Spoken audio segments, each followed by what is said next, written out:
Grabe naman si ate ko maka-vibe. Ano ba yung pinakikinggan mo? Ito? Oo. Chat-charap, mag-cha-cha. Grabe, hataw na hataw si ate. Alam mo bang may issue yan? Si Riza May may issue? Ano ka ba? Siyempre hindi si Riza May. Anong cha-cha? Ito ba?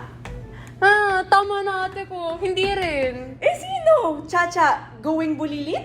Walang tumama ate ko kasi hindi naman dapat sino yung tinatanong mo. Ang tamang tanong ay, ano nga ba ang cha-cha?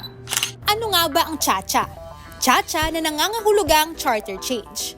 Sa kasalukuyan ay mayroon ng People's Initiative ang mga kongresista kung saan pinapipirma ang taong bayan upang isulong ang cha-cha.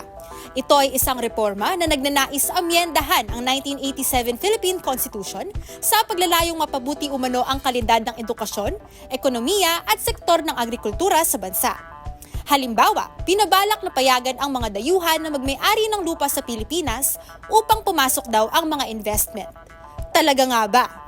Pangalawa, ang proseso ay isasagawa sa isang pagpupulong na tatagal ng 7 buwan kung saan may 10,000 pang-araw-araw na allowance ang lahat ng delegado.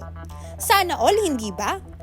Pangatlo, aabot sa 9.5 billion ang inaasahang gastusin kapag isinulong ang cha-cha batay kay Cagayan de Oro Representative Rufus Rodriguez.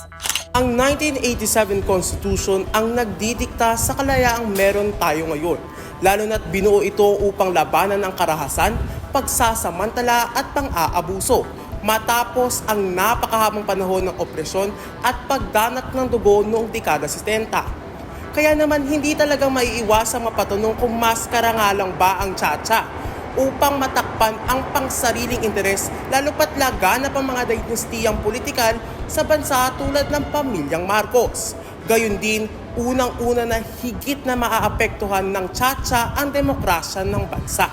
At ikalawa, napakarami na rin namang problema ng Pilipinas na nandyan na bago pa maitatag ang 1987 Constitution na hanggang ngayon ay hindi pa rin nasusolusyonan.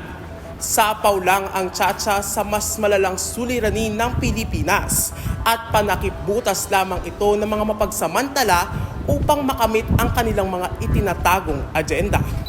Binigyang diin din ng mga nagtatag ng 1987 Constitution tulad ni Flor Angel Rosario Braid na hindi ito ang tamang oras upang amyendahan ng konstitusyon sapagkat maaari itong maging tinik sa mga inisyatiba.